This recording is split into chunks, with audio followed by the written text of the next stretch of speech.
What's going on, y'all? Welcome back to my channel, and this is the Green Tea Chronicles. Now, this is a story time of the time that I went to jail, and I'm not going to go into too many of the details that led to me going to jail. I'm just going to tell y'all the jail story itself. I'll probably go into more details in another video, because if I do that in this video gonna run about probably 40 minutes, and I'm not trying to be on here that long, and I don't want to bore y'all with what led me to going to jail. So let me get into it. Okay, so I was about 19 years old. My sister was 13 years old at the time. My mother had passed away when I was 18. So it was me and my sister, and we were staying with some relatives, and I was in the process of getting my own apartment, my own 2-bedroom apartment for me and my sister. So at the time, my sister, she wasn't in school. She needed to be put in school, but she needed to take like a placement test. And so one of my cousins, he knew somebody who can homeschool her. So she ended up being homeschooled, and I ended up moving into my new place, and everything was just working out, and everything was good. So I ended up working at a department store, and while I was working at the store, I ended up having to take some time off because I need to go and have a little outpatient surgery. Well, it took me a long time to like recover from the surgery, so I ended up losing a lot of days at work. And I had a checking account at the time, and so with this checking account, I had decided to just use the checking account to just pay the bills, and I just cover the account. I put the money back into the account whenever. And I was saying I'll probably try to just get a loan from somewhere. And so I just put getting a loan on the back burner. I ended up recovering and going back to work. And I had wrote some checks previously for my sister and her school clothes and her school supplies, because I didn't have the money because I wasn't working at the time. So I had lost out on a lot of paychecks. So like I say, I wrote checks in order to cover any expenses that I needed to pay. And bills, they were paid at home and everything. I also were helping people out, like people who needed me to loan them some money for whatever. I didn't let them know my situation. So what I did was, like, I would go shopping at a department store. Now this was when I was fully recovered. At that time, when I was fully recovered from the surgery and stuff, I was able to go back to work. However, the store had shut down where I was working at because they were remodeling it. I was still gonna, have my job though once they bring the store back up. In the meantime, how are my bills gonna get paid? Like, how are we gonna be able to, provide for home for me and my sister? And plus, there were people that, they were borrowing money from me, and I didn't want to tell them that I wasn't working, because people were so used to me working like all the time. I was a workaholic. After my mother died, I just buried myself in work, and I was known for just always being a working girl. And that's how I was able to save up enough to get my first apartment. And I put education on the back burner. I didn't even think about going to college or none of that. I just worked and took care of my sister. And so in doing so, like I say, I went to a department store, and I say, if I go to the department store and pretend like I'm buying a lot of stuff, like I picked up a camcorder, I picked up a TV. It was a little small TV, and I picked up a VCR, because this was like back up in 90. This was like back in 94 at that time. So VCRs was a big thing still, and they were making them bigger and nicer. Well, nicer, because the VCRs have always been like massive, and they started making them like all black, and they wasn't all that big, but they was like the new style back then in 1994. So I bought a VCR, I bought a TV, and I bought a camcorder. I was like, if I take this back to the store and get the cash for it, I can use that to pay for whatever else I need to take care of at home, and to be able to loan this to, loan some money to somebody who needed some money. And so I did that. And I thought I was scared. I was like shaking in my boots because I'm like, dang, so this is really gonna work.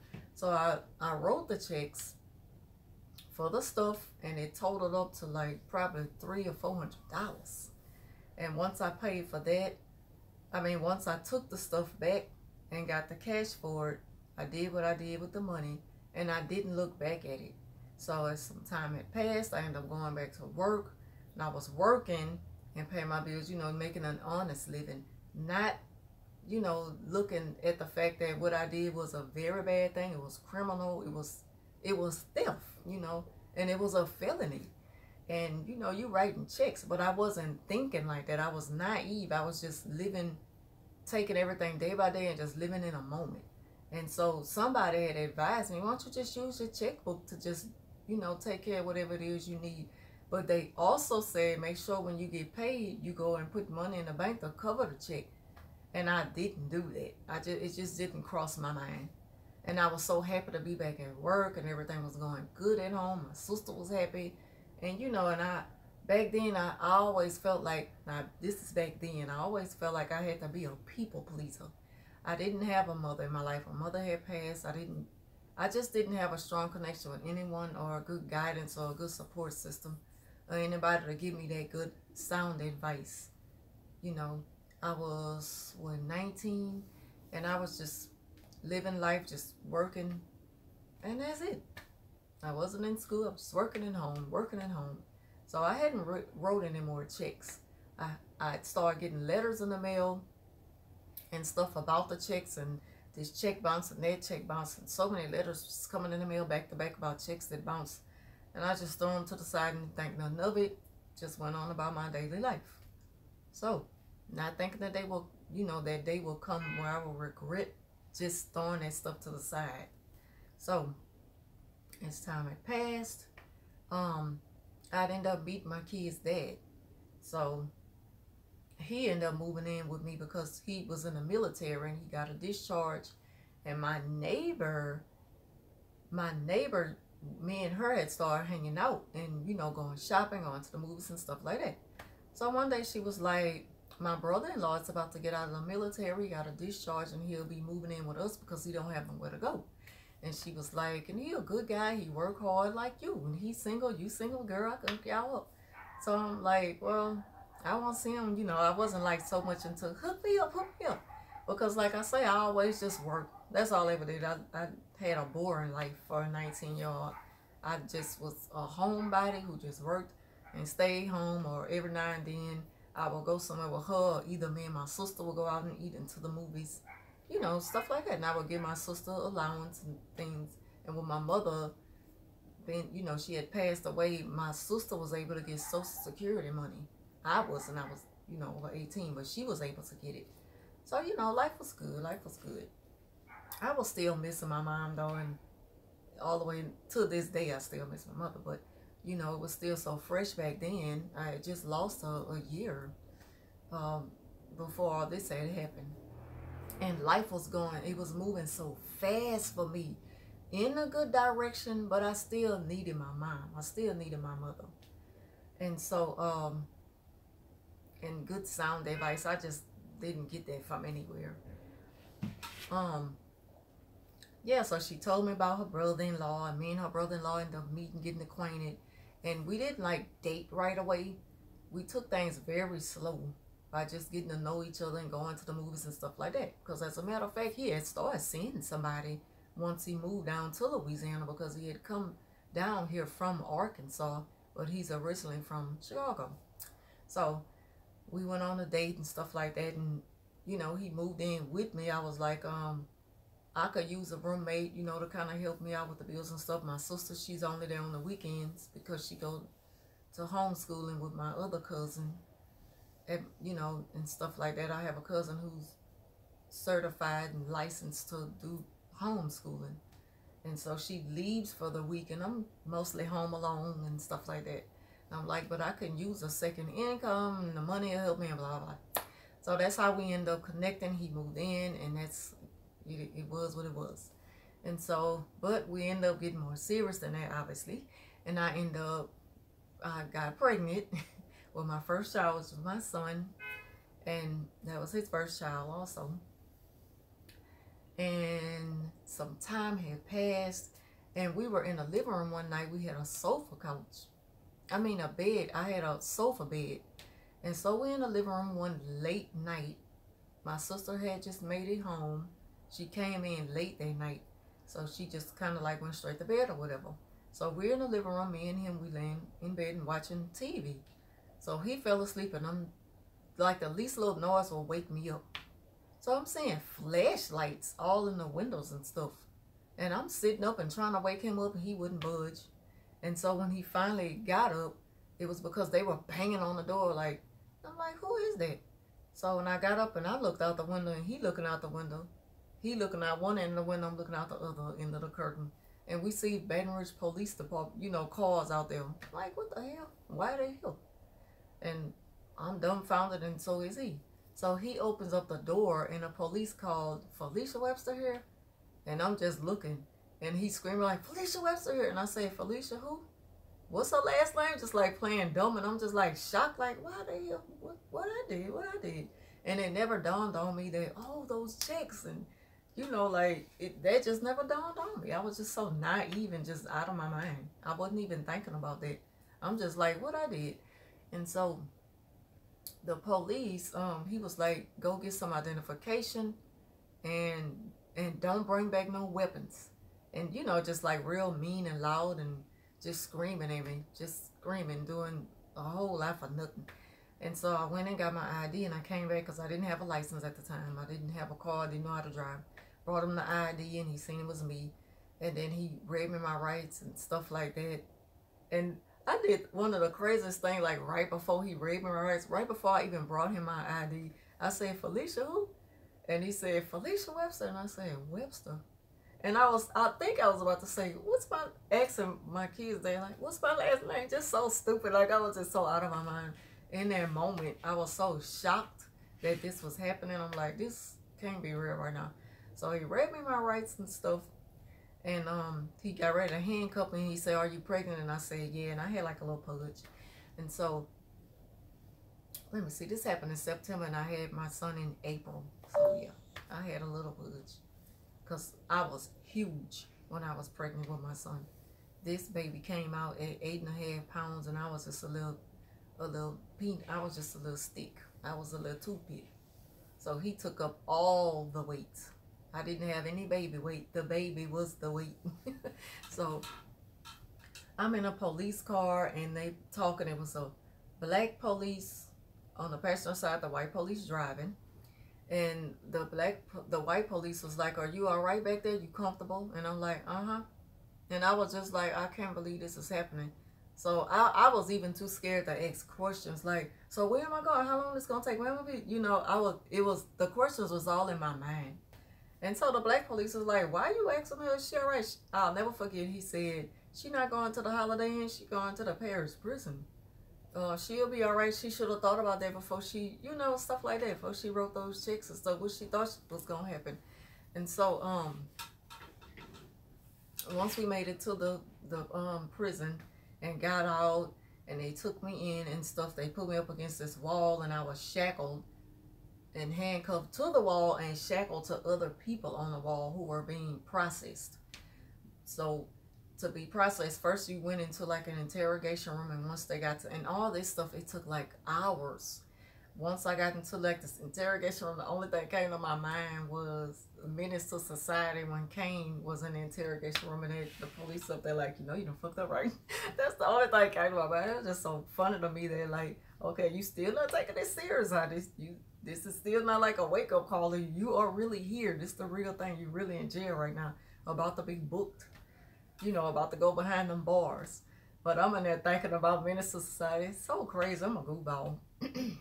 At any random moment, I just be thinking about stuff that I probably shouldn't even be thinking about. Like, I just don't always take everything so seriously, even when I should be. I always been like that. That kind of keep my mentality on the up and up. Like, my sanity. It helps me keep myself sane. I've, like, always been like that. So my thoughts, my mind is just clouded with so many thoughts. Once I make it to him and he finished with me, he's asking me like, who's with you, and you show nobody. Like, he was more interested in getting somebody else other than just me, you know, getting ready to be booked. And so once I was done with him, I went into this other room to take like a mug shot. And it was funny because I was the shortest one in there, and the guy who took the picture, the mug shot, he was like, jump up and down. And I literally started jumping up and down. And all of the other sheriffs, they was just laughing. And I'm like, what? He said jump up and down. I'm doing what y'all say do. He was like, no, sweetie, you don't really have to jump up and down. He was going to adjust the camera down to you. So I'm like, oh, okay. I'm just a goofball, just dumb.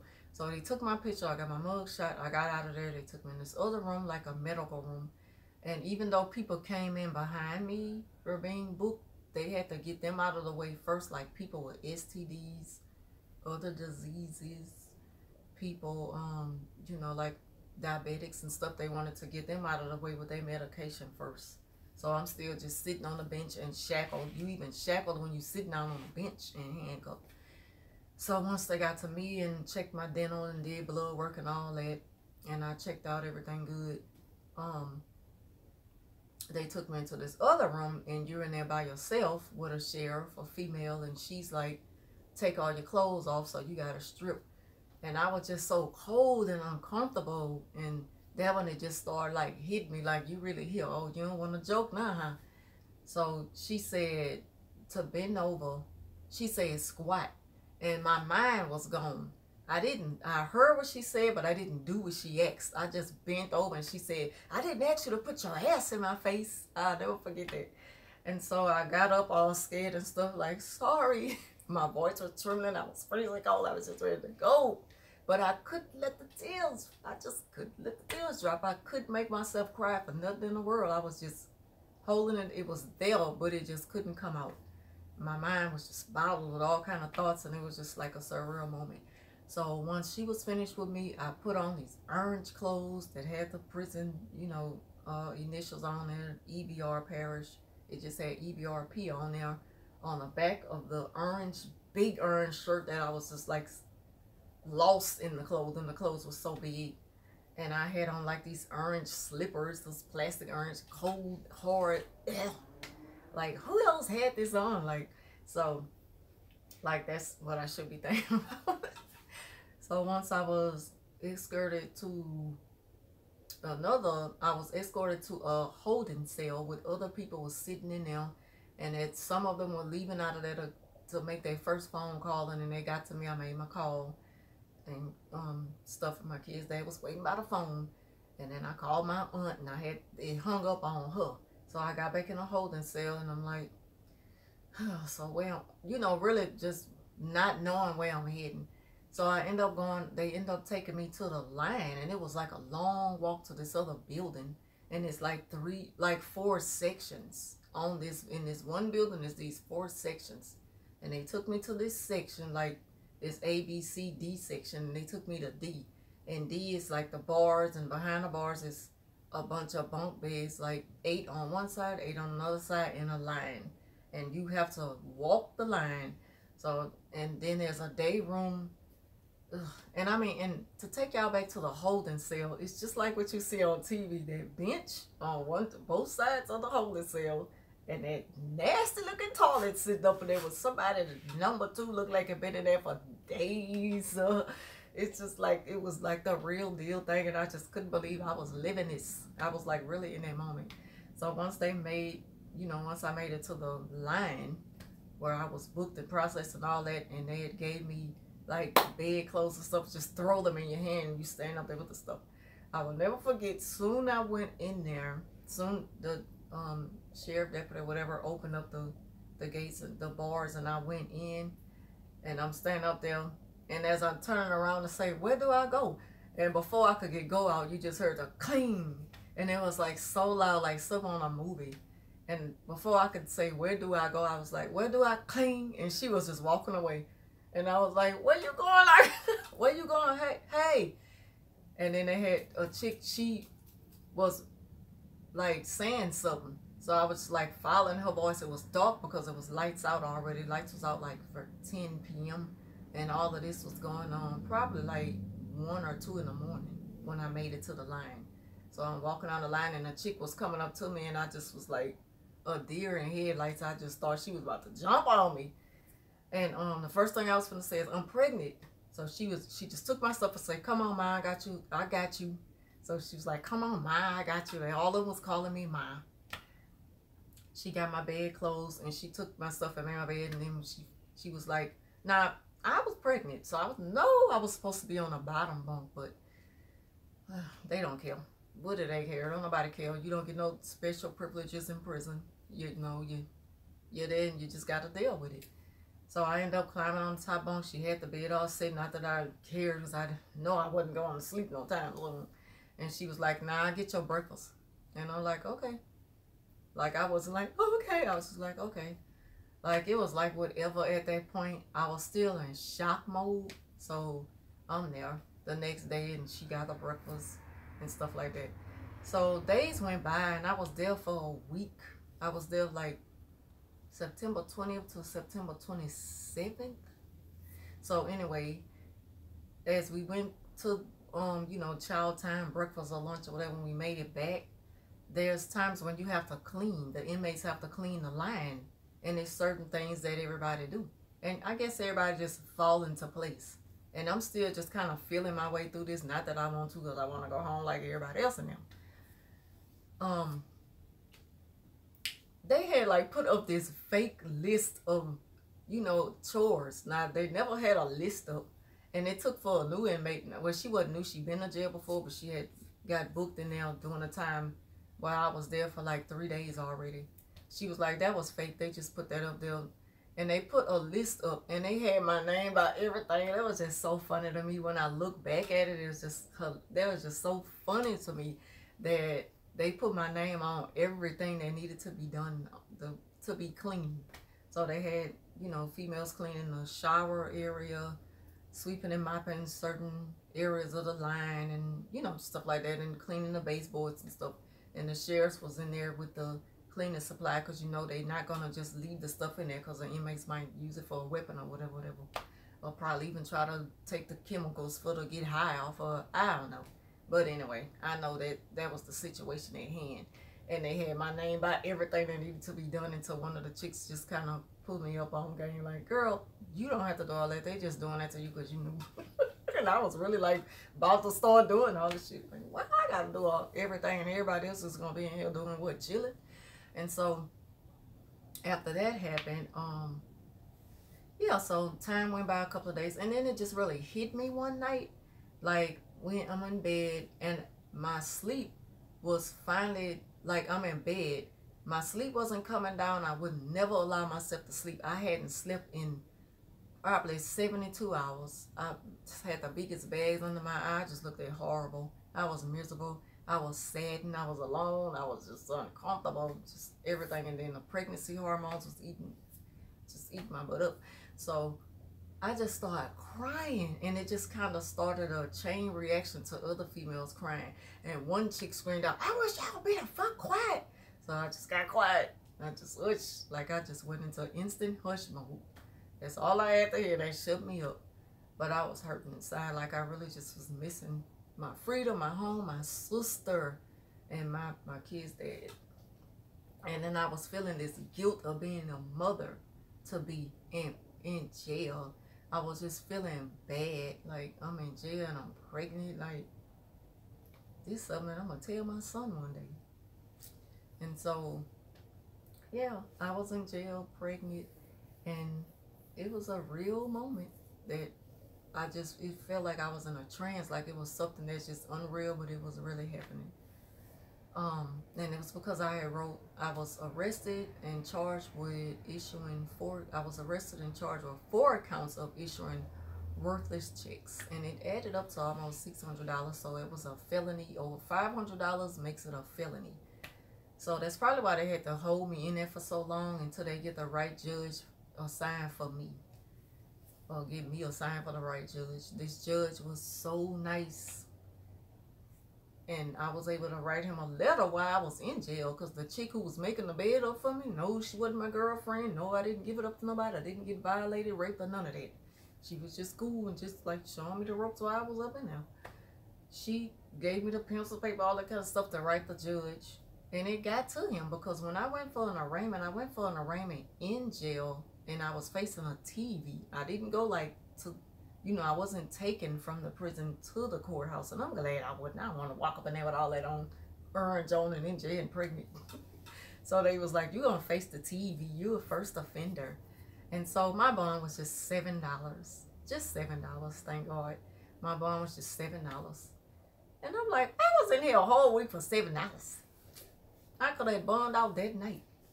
But he had to teach me a lesson, and it was a real moment. It was a surreal moment. It was horrible. It was a very bad experience. That was my worst weekend ever. The worst weekend of my life, because I was picked up on a Friday night. And you ain't going nowhere till Monday morning. So either way I go, I was still going to sit in there, even with the $7 bond, because nobody was able to set the bond for me. No one knew that, well, they knew that I was a first offender, but it was nothing that they could do about it. I could have gotten out on that Monday had I had the judge already, but I ended up getting out later that week. So yeah, that happened, and that's my story time. And it's just a part of the Green Tea Chronicles. I'll have many more stories to come for you all. I hope you enjoyed this one. If you like it, please give the video a thumbs up and comment down below. And I will talk to you soon.